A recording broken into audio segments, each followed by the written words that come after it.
I'd parked my truck in the driveway of our lake cabin like I had 100 times before.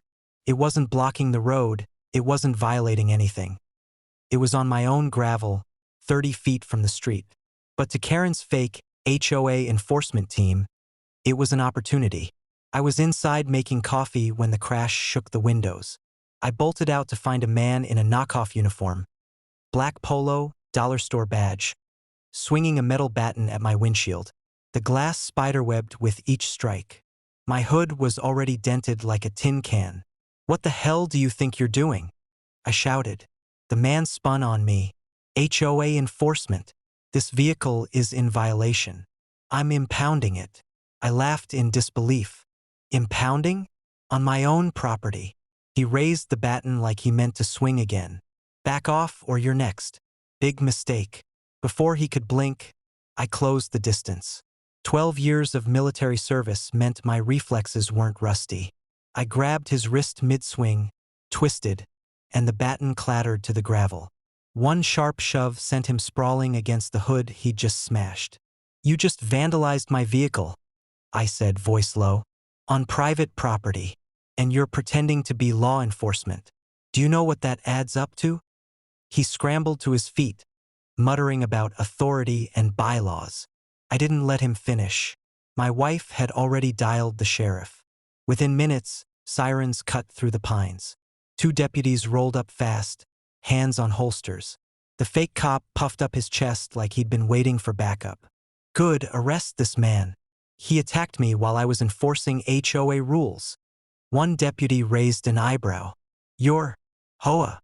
He reached over, plucked the fake badge right off the guy's chest, and turned it over. Plastic. From a Halloween costume. The deputies' faces hardened. "Sir, you're under arrest for impersonating law enforcement, destruction of property, and trespassing." The man's bravado collapsed. He tried to run. Made it 3 steps before both deputies had him face down in the gravel, cuffs clamped tight. Karen showed up just in time to see her enforcer shoved into the back of a cruiser. She shrieked, pointing at me. "He's the one breaking the rules.